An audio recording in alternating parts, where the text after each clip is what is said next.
ముందుగా సంక్షిప్త సమాచారం. విజయనగరం జిల్లాలో రైతు కూలీ సంఘం నిరసన చేపట్టింది. కౌలు రైతులకు గుర్తింపు కార్డులు, రుణాలు ఇవ్వడం లేదంటూ కలెక్టరేట్ వద్ద ఆందోళన తెలిపింది. 1,00,000 మంది కౌలు రైతులకు గాను వేలల్లో గుర్తింపు కార్డులు ఇచ్చారని నాయకులు ఆరోపించారు. కౌలు రైతులకు రుణం ఇవ్వకుండా బ్యాంకర్లు ముప్పుతిప్పలు పెడుతున్నారని ఆక్షేపించారు. జిల్లాలో కరువు పరిస్థితులు నెలకొన్న సర్కారు సహకారం అందించడం లేదని విమర్శించారు. జిల్లాలో సుమారు 1,00,000 మంది వరకు కౌలు రైతులు ఉన్నారు. ఈ కౌలు రైతులకి కార్డులు ఇచ్చే దగ్గరకు వచ్చినప్పుడు మన జిల్లాలో 13-14 వేల వరకే పరిమితం అవుతున్నారు. అక్కడ రుణాల దగ్గరకు వచ్చినప్పుడు అది 1000-1500 వరకే పరిమితం అయ్యే పరిస్థితి అనేది వస్తుంది. ఇప్పుడు బొండపల్లి మండలంలో దేవపల్లి, గొల్లిపాలెం సంబంధించిన రైతులనైతే బ్యాంకుకు పోతే బ్యాంకు మేనేజర్ చెప్తుంది ఏంటంటే, సర్వే నెంబర్లో మీరు ఆ రైతు దగ్గర పత్రాలు తీసుకొని రండి, ఆ సర్వే నెంబర్లో గతంలో రుణాలు లేకపోతే ఇస్తామంటున్నారు. కానీ కౌలు చట్టం ప్రకారంగా గుర్తింపు కార్డు ఇచ్చిన తర్వాత భూమికి సంబంధించిన ఏ పత్రాలు లేకుండా కార్డు ఆధారంగానే రుణాలు ఇవ్వాలని చెప్పి చట్టం చెప్తుంది. ఈ చట్టాన్ని బ్యాంకు వారు పట్టించుకోవట్లేదు, రెవెన్యూ వాళ్ళు మానిటరింగ్ చేయట్లేదు.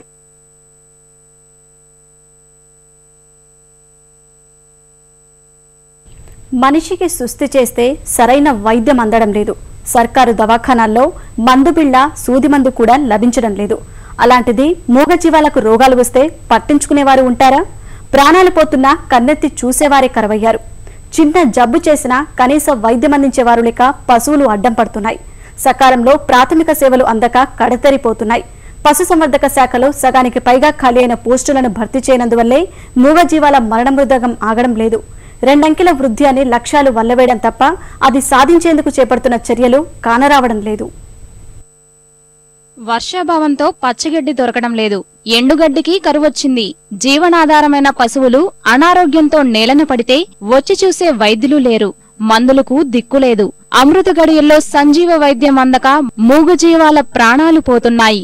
వాటిని నమ్ముకుని జీవిస్తున్న రైతులు బోరున విలపిస్తున్నారు.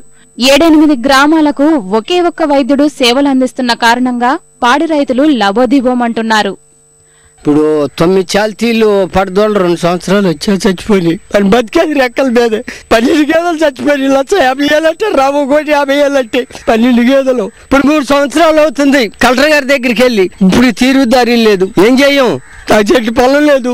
అటు మీద బతికేది ఏం చేయాలి?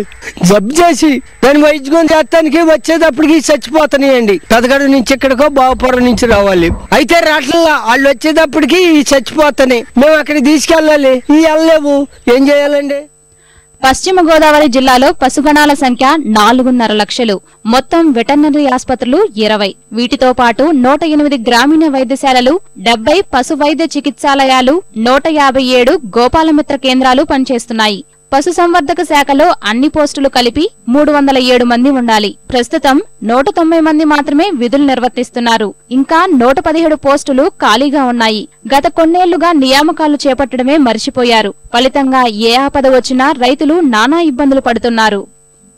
మాకు గేదెలు మేపుకోవడానికి సదుపాయం ఉంది, కానీ గేదెలు చూసుకోవడానికి సరైన డాక్టర్ అందుబాటులో లేడు. హాస్పిటల్ కూడా లేదు. చుట్టుపక్కల 7 కలిపి ఒకే హాస్పిటల్, అది ఒక డాక్టరే ఉంటారు.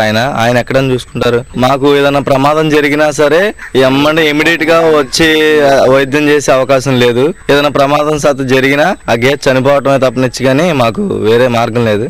లేకపోతే ఇక్కడ జరగపోతే పని ఏలూరు వెళ్ళాలి. ఏలూరు మాకు 15 కిలోమీటర్లు. ఏదైనా మాకు సౌకర్యం లేదు. అది గేదెకి ఏదైనా జరిగి ప్రమాదం జరిగినా మాకు ఏ బీమా రావట్లేదు. పక్కన 2 కిలోమీటర్ల దూరంలో ఒక చిన్న హాస్పిటల్ ఉంది, కానీ ఆయన 7 గ్రామాలకి అసిస్టెంట్ ఆయన కాల్ చేసిన మరి ఆ 7 గ్రామాల చూస్తాడు ఇక్కడ రావడానికి కొద్దిగా లేట్ అవుతుందండి. అలా ఆయన వచ్చే సందర్భానికి కొన్ని గేదెలు చనిపోవడం కూడా జరుగుతున్నాయి.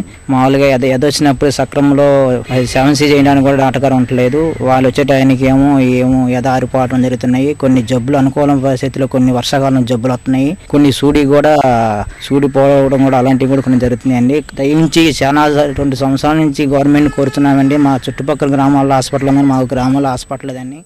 జిల్లాలో 106 మంది పశువైద్యులకు గాను పనిచేస్తున్నది 60 మందే. వెటర్నరీ లైవ్ స్టాక్ అధికారులు 18 మంది ఉండాలి. కానీ అందుబాటులో ఉంది 10 మందే. ఇలా ఒకటేమిటి, ఏ పోస్టును తీసుకున్నా సగం ఖాళీలే.